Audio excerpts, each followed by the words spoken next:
Sonic Universe Issue 64 Reboot. Vector echoes my sentiments exactly by complaining about having to deal with the one-dimensional monsters Fang, Bean, and Bark again. To be fair, if I saw them as villains in one of the games, I'd be happy, because it'd be taking advantage of characters used in previous games and forgotten and giving them more stories. But even then, that's a really low standard. None of these are deep or likable characters. It's not like you'd like them if you knew them in real life.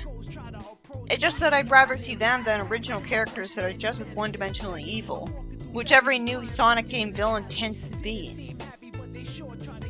Knuckles and Charmy waste time stating the obvious, as I think about how lucky they are that Fang isn't shooting at them and Bean isn't throwing bombs at them.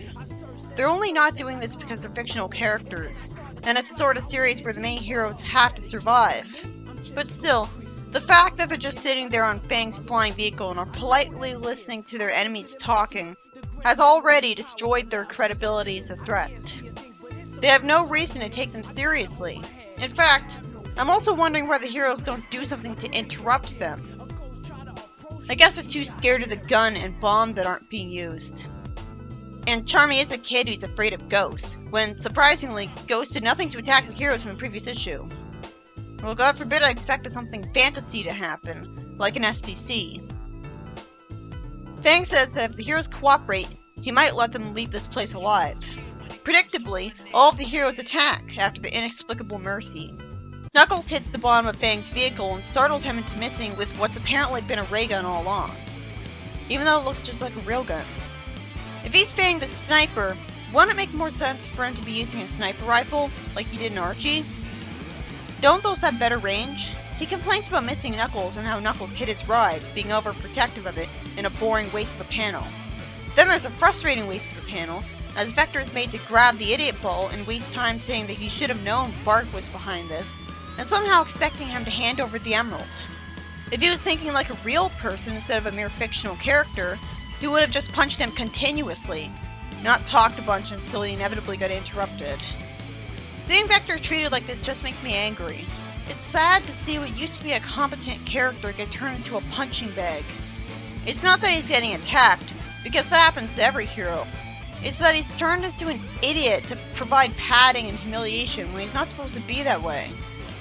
Bark squeezes his jaw closed and flips him on his back, but that wasn't well earned and respectable of the villain since he only got to do that because of an idiot ball. Why in the fuck is Bean's tech screwed up still? It doesn't even look like he's upside down. This spares me the trouble of reading his dialogue, which is usually just a waste of time that fails to make me laugh anyways. Why would Flynn do something that just inconsiderately punishes the reader by forcing them to flip the entire book upside down? Or hold it to a mirror, or whatever? I complained about this in Archie too. Fang says that he's a reasonable cutthroat, and he gave them a chance to hand over the emerald quickly. This dialogue is so stupid, and at the same time, I feel like the writer knows he's being stupid, but that's not funny. That just means it shouldn't have been written and he should have known better. Reasonable cutthroat. Since when is Fang self-righteous to the point of being merciful? He's Fang the sniper, who would have just shot them. Espio tells them that they know the bad guys have the emerald, but that immediately gave the game away that the bad guys don't have it before Bean even says so, while holding Charmy back with his hand. If Bean is the only voice of reason here, the only one with enough brain cells to say this, then how stupid has Flynn made these characters? I didn't blame either of them for fighting each other regardless, because the heroes hate them, and the bad guys hate the heroes. They just jumped at the chance to fight each other. But still, Bean has to tell them that if the heroes don't have the gem, and the bad guys ambush them to get a gem, nobody has it. I thought the bad guys did have it. Well, to be fair, Fang didn't tell them at any point that he had the emerald and wanted them to hand over theirs. But that just makes it all the more confusing and forced. Logically, Fang would have made it perfectly clear right away that he wanted their emerald, because otherwise, how is he expecting them to know he wanted them to hand it over? I have no words. 2 panels in, and already the story had characters acting like idiots for no reason. Do I even have to look up who wrote this? I mean, the heroes clearly said in the first panel that they think the bad guys have the Chaos Emerald, and they were right in front of each other. How deaf would the bad guys have to be to not hear them? No, I'm not calling them Team Hooligan because the name is stupid. It sounds too cheesy and goofy to be taken seriously because what kind of criminals would think it'd be taken seriously? Hooligan is so tame. I think it's an outdated term, actually. A truce is called as Bark's holding Espio upside down. I guess since the bad guys had their eyes on him the entire time, he knew that going invisible would be pointless. But all this misunderstanding did was create padding. I mean, this puts the excuses for rival battles and Sonic Heroes to shame. Fang complains that this makes no sense. But no, not because of all the reasons I mentioned earlier.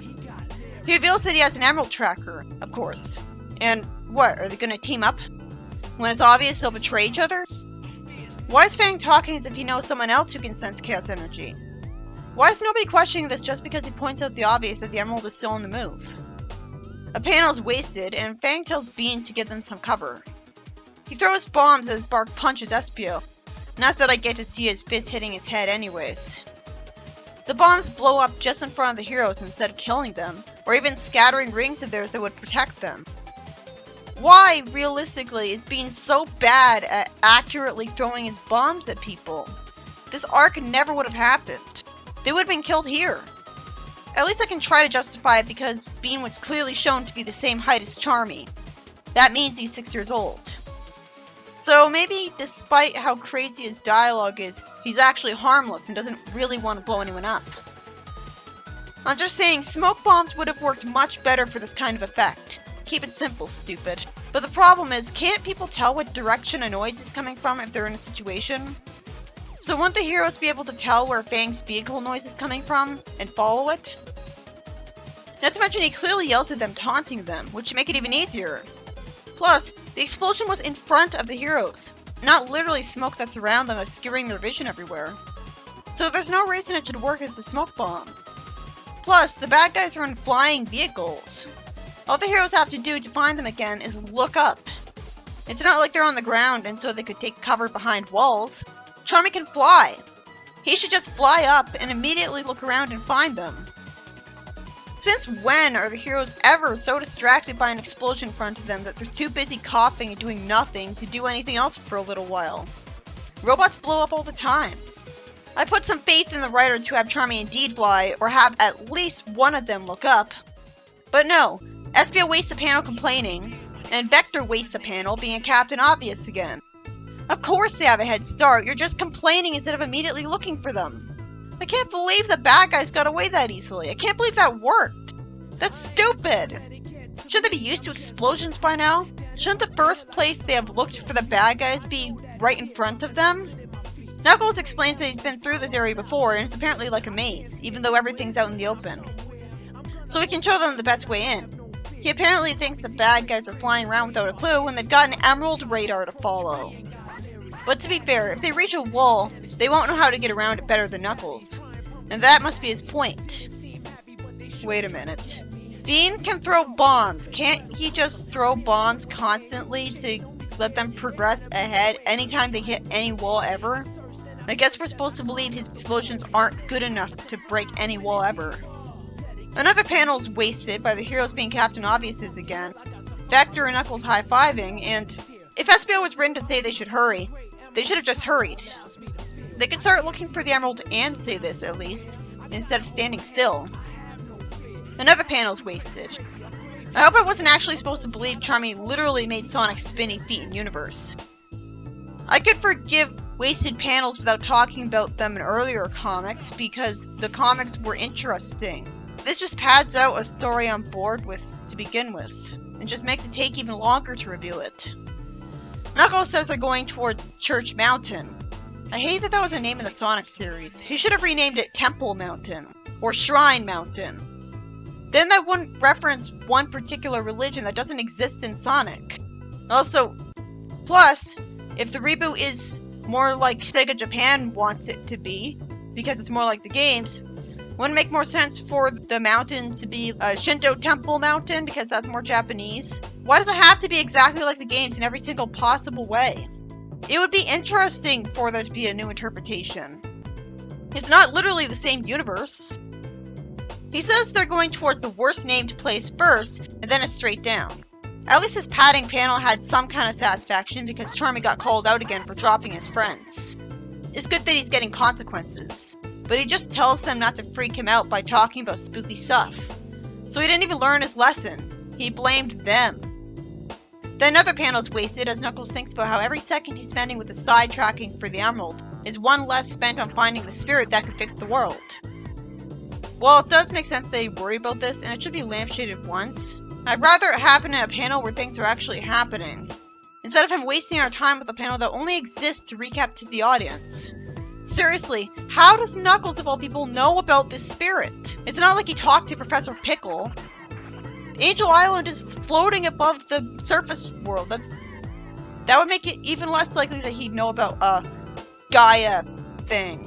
He didn't read ancient manuscripts in his spare time, which I could imagine him actually doing while he's born from the Master Emerald because it's connected to the past. Sadly, he wastes yet another panel worrying about the Master Emerald. Though that does make sense, but I want things to actually happen.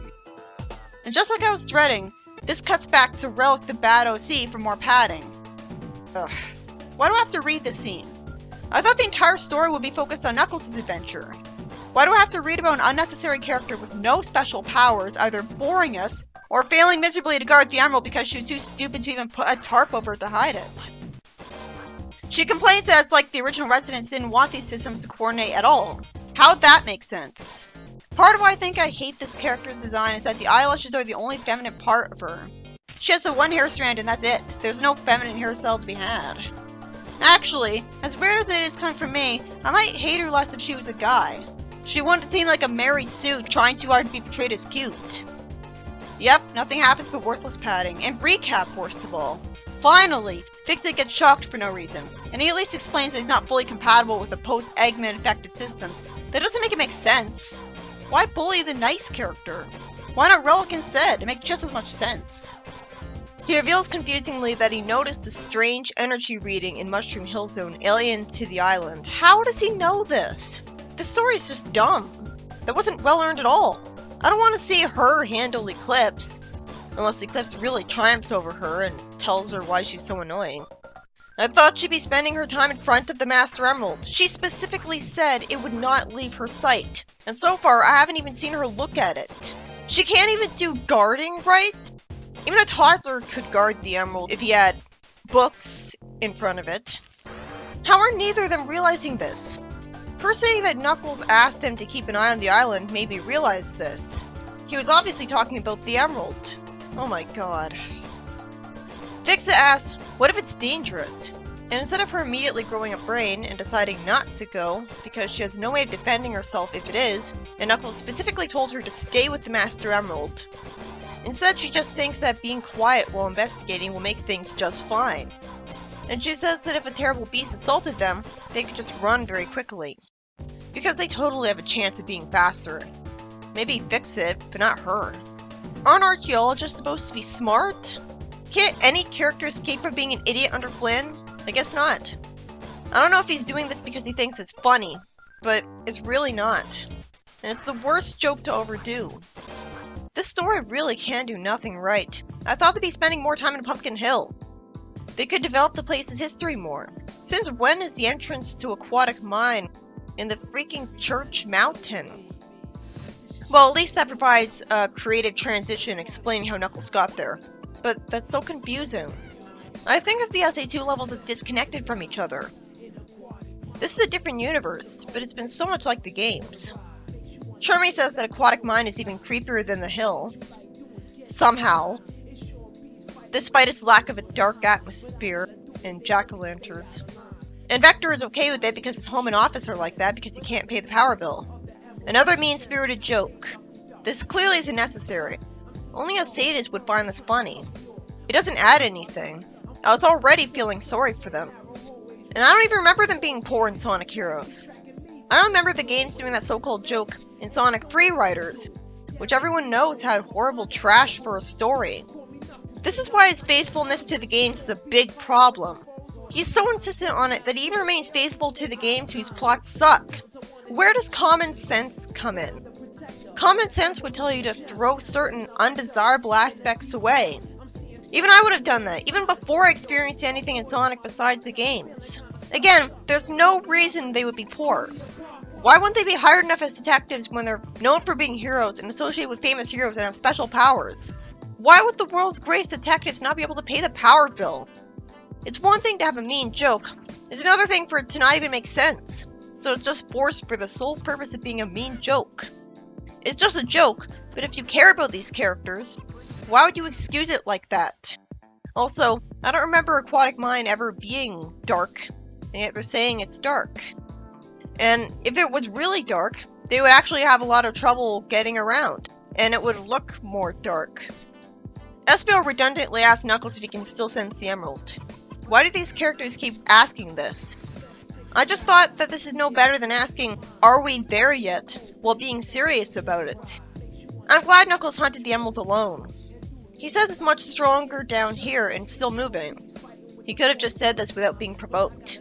Speaking of that, I hope they're still moving, instead of stopping to say this when Fang got a head start. Ugh, God, another wasted panel. Espio asking how Knuckles can sense the emeralds is an obviously pointless question he should have known was futile to ask. And worst of all, Flynn makes Knuckles respond in a way that makes things even more confusing. Apparently, all the best treasure hunters can feel what they're looking for this way. I thought only Knuckles could do this because that's part of his Master Emerald Guardian powers. Wouldn't the emeralds be snatched up before the heroes could find them if there's a ton of people with the same sense? It's even worse because Knuckles is being vague, saying what they're looking for. That could apply to anything. The thieves in this world must be terrifying. How is the reboot lighthearted again? It is interesting to imagine that Knuckles isn't the only one with the ability to sense what he wants to find. And it makes sense that not only the main characters would be born with magical abilities, but this would feel less jarring if we actually got elaboration on this. Like saw in the background of the panel some treasure hunters doing that. Knuckles has never been a literal treasure hunter. He just looked for Master Emerald shards because he's the guardian of them. I think OVA Knuckles was a treasure hunter, but he's not a guardian. And of course, how would he have the time to do both if he truly cared about being a guardian? And Sonic Riders is a different continuity. Good, Charmy does lampshade this very thing. So for once, the writer showed self-awareness. And Knuckles says that he can have hobbies too. He should elaborate that it would be unhealthy and horribly boring if guarding the Master Emerald was all he ever did, past the point where dedication to his duty would be remotely rational and worth it. Even then, that's confusingly intelligent for modern Knuckles. And he should remind him that there's plenty of friends that can guard the Emerald for him, and so he does have every reason to have a hobby. Then Knuckles fortunately asks why the Chaotix keep Charmy around, but he didn't even do anything to justify that snarky remark this time. Anyways, I'm glad Espio and Vector are trying to explain this. They don't want to just leave him to fend for himself. That doesn't explain why child services let them keep him around them when they're constantly in danger, and Vector in this continuity is so incompetent and short-tempered. We're still not being told that the heroes proved to child services that they have to let Charmy stay with them because they need him for their heroism and survival. But yeah, it is technically not a plot hole because it can be explained. It's more like a snarky question in response to how bad Charmy can be now. Still, I think there's too much lampshading in this arc. I felt an issue ago that Flynn being self-aware with his writing just makes the fact that his writing sucks even worse. How does it still make no sense if he proves he is capable of thinking about it? He just doesn't care. By the way, I'm not sure Vector would actually be able to write off Charmy as a charitable cause, let alone more than once. It's not like Charmy's mentally challenged, is he? He's just a stereotypical hyper-naive kid. I guess I have to assume they're letting Vector get off the hook because he's one of the heroes. Charmy then wonders what this round thing with a star in it does. I didn't even know what it was for a couple of seconds, probably because the art wasn't colored accurately to the game or something. At first I was thinking he should know better, but if all it's going to do is lower the water level so they can progress, why is Knuckles preventing him from doing it? I'm impressed he actually did get to prevent him from doing it. I will say, he's been like SE2 Knuckles the whole arc. I can't blame Charmy here. Knuckles saying somehow still work just turns this into a plot hole I might not have noticed otherwise. This is an abandoned mine. How are the switches still working? Also, what's the excuse for not being told how old exactly the mine is? What's the fucking point of a comic book showing this place if we won't be told even the most basic of new information about it? It's from 100 years ago. That's one sentence. If if you're not going to delve into it, then again, it just feels like it's been lifted out of SC2 and plopped into a comic continuity where it doesn't belong. It's not really a part of its world. It's literally just there, while Fleetway made the game settings feel lived in and important. 3 panels are wasted, and then another one is. So many Captain Obvious moments in this arc. Them whining about their world being shattered rings pretty hollow when you consider that in Fleetway, the Chaotic survived their entire universe being destroyed. And the shattered world negatively affecting people was barely actually shown. We saw one city being flooded, again, and then it was mostly told to us that there was chaos. I'm glad Knuckles asked the Chaotix where they were when the planet was shattered. Then suddenly we get a cutaway gag as the phone rings at Vector's office and the joke is that he looks startled. Oh, never mind. He says because everything shook. No one was untouched. Even people who were far from any fault line experienced some kind of quake. How many people died? How this affects surgeries? This would be ridiculously dark. SBO wonders how the hooligans can live with themselves. How are they supposed to know that the Chaos Emeralds are needed to bring their world back to normal? Besides, I honestly don't see why it needs to be put back together at this point, because while it is not the norm for it to be like that, it's at least unique for the planet, like Angel Island being floating. And we haven't seen any negative effects from it after the moment where it shattered initially. Because the plot's too basic, we get to see what Fang and Bean are doing. Well, good. Bean says they should go left there while pointing to Fang's screen, but the artist is making a mistake by showing the screen, because it's just a bunch of green squares with a little light on it. I don't see how that's useful. Fang says it's a tunnel, so there is no left or right. This is why Bean sucks as a character. I really wanted to love him too.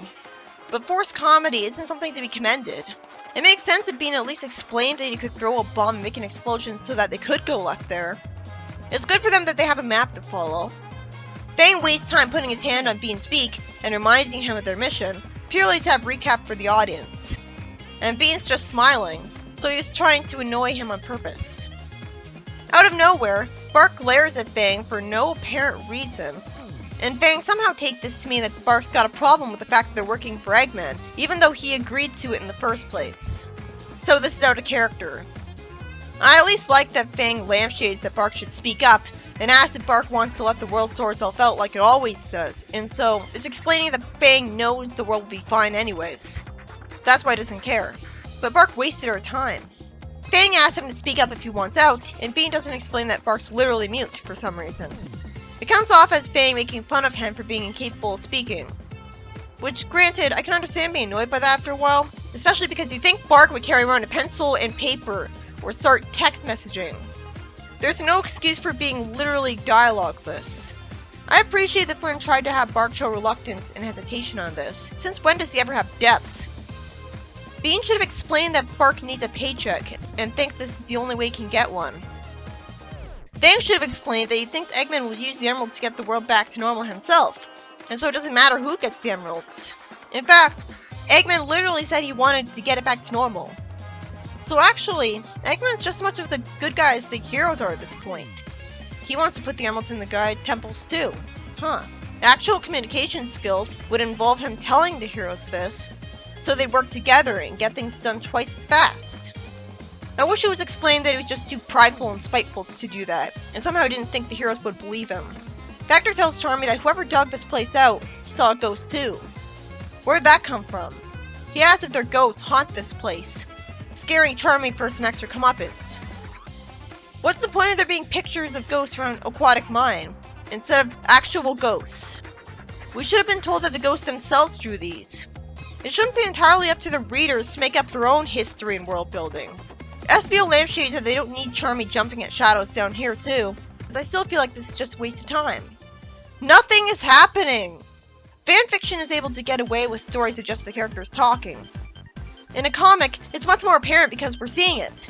So we want stuff to actually happen.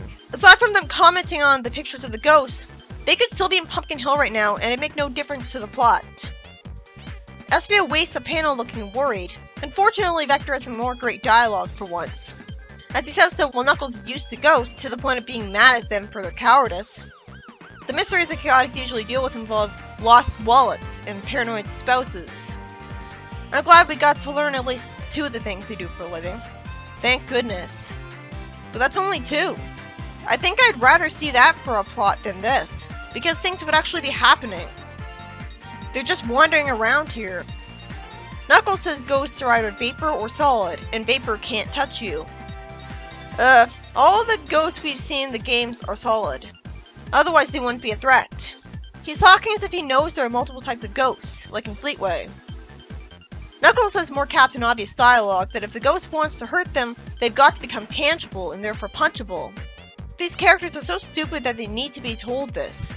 They went through Sonic Heroes! They dealt with ghosts before! And Espio for some reason says that he's surprised that wasn't covered in his ninja training. Every single time him being a ninja has been referenced. Aside from that retcon fanfiction retcon that he was a spy in Archie Sonic. Every time he's mentioned being a ninja, it's always just been a reference that only serves to remind you that it exists. So it gets increasingly more annoying to me. For the most part, you could remove all the dialogue that calls him a ninja, and nothing would change. Anyone could do research and find out how to throw shurikens. Ninjas were murderers for organized crime in real life. So another panel was wasted, so was another. Then we see that some dark guy aliens are here, the most motivationless video game bad guys in history. Hence why they don't work in an actual story. At least if they were explained to be literal demons from hell, it makes sense because they're just there to be evil, and that's who they are. Even Charmy is smarter than the others for once because he's the only one who wonders if the monsters we just saw will show up here. I don't blame Knuckles for forgetting them though. I didn't think they'd come back in this arc either. They're that forgettable and impressionless. I like that they looked at some water dripping into water. Knuckles says it's one of the many flooded tunnels, which might lead back towards the surface. This place looks nothing like Aquatic Mine. Maybe that's why I felt no nostalgia. Aquatic Mine's walls are supposed to be brown. Did the artist even see the game? Although, these walls being blue is at least original. But it's less creative because of course a water area would be associated with blue. I don't associate this with Aquatic Mine. It feels more like a generic sewers. Knuckles says that he can't hold his breath that long, so they should keep moving. Logically, why didn't he keep his air necklace on? At all times, as a permanent necklace. Is he that superficial? Even Bowler's thought to have him wear the air necklace along with some of his other SA2 upgrades. Espio says that they've been descending for a long time, so maybe they've gone the wrong way. Even though Knuckles clearly has a radar, so of course he knows the way. Not to mention he's been there before. Knuckles cathartically gets mad at him and lampshades that they'd be moving faster if he didn't have to stop and play tour guide. But why are they stopping so much? Vector wonders if the emerald is moving because it's caught in a current, but Espio doubts it. It would be interesting if it was caught in a current. It'd actually take advantage of the fact that it's an aquatic mine. And he wonders if the people taking it deeper into the mine are lost as well. Charmy naturally wonders if the hooligans found it by now, as I was waiting for Knuckles to explode at the chaotics the entire time, and Vector wants to hurry and inexplicably grabs Knuckles and pushes him to the ground and tells him to hurry like a 3-year-old. Vector is not a child. He's not an idiot. He's not a dog. Knuckles finally cathartically says he's through with this, but I'm sure he won't actually stick to giving up on their mission. So what's the point? It just wastes more panels. Vector fortunately agrees without a fight and tells him to point them in the right direction. Why does Knuckles take more than a panel to figure out where the emerald is in relation to him? It was instant in the game. He says that the emerald's heading right towards them.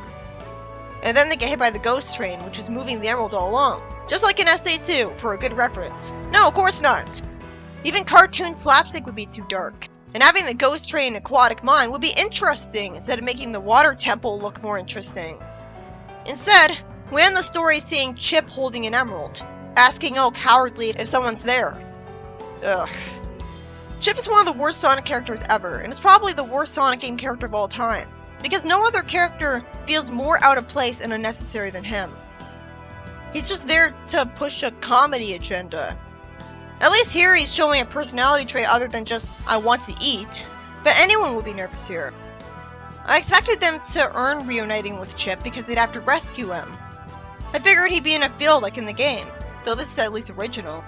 It makes slightly more sense that he'd be in an underground place as his first place, closer to the Earth's core. It'd make the most sense to simply see him flying out of a new fissure. I'm assuming, for some reason, that'll be less irritatingly annoying and out of place in the comic because it's a comic.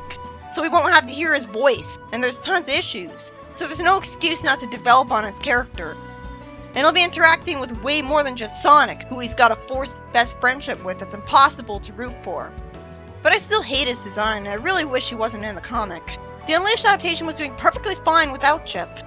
Sonic could have just found his necklace to activate the Gaia temples. Better yet, he could have activated them without it, like I assumed.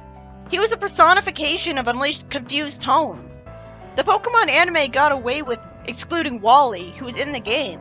If Chip had to be there because who else would fight Dark Gaia and would have fought him in the past? Well, first off, we should have only seen him at the last minute instead of him contributing tons of padding. Second, Super Sonic should be able to handle him on his own. He's literally invincible and can blast through things with Sonic Force. And he should have just been the light thing that spoke to Chip in the game. That makes sense as a design for light Gaia. Also, they didn't need to write it that Dark Gaia had to be fought before. In fact, they shouldn't have. It meant Sonic's eventual victory just stalled the inevitable instead of really beating him. So he'll just break the planet again anyways. I expected to see Eclipse in the story since that was foreshadowed last arc. But honestly, I'd rather tolerate Chip, because at least he's not a monster with a bad OC design. This issue was by Ian Flynn. Ugh, nothing happened! It's just characters talking. It's one short sentence. The Chaotix all wandered through Aquatic Mine, which I kept wanting to type down as Aquatic Ruin every time. Maybe because nothing unique to Aquatic Mine instead of Aquatic Ruins was done with the place. Actually, Aquatic Ruin would have been more interesting, having a water-changing switch for once. Not to mention ghosts. It'd be more interesting to go from an SV2 level to a Sonic 2 level. And Charmy was actually prevented from pressing the switch, so literally nothing was done with the level. I called it a level because that's all it feels like. The game's level just here for the writer to be lazy. Not to make a specific story that no other place could make. Like there being a fire in Oil Ocean that Sonic needs to put out. They found it through an entrance in Church Mountain. Everything surrounding all this was just annoying padding. And they never should have found Chip. If this was Knuckles' whole mission, I expected him to actually earn finding him, not bumble into him. But I should have expected this, because nearly every major victory for an Archie character has been handed to them. Again, why imitate the problems of the games too? A lot of people hated Chip, and the comic had been better off without him. Now the adaptation is losing some of what made it unique. I guess the story wasn't horrible, but it was boring and felt like just a waste of time.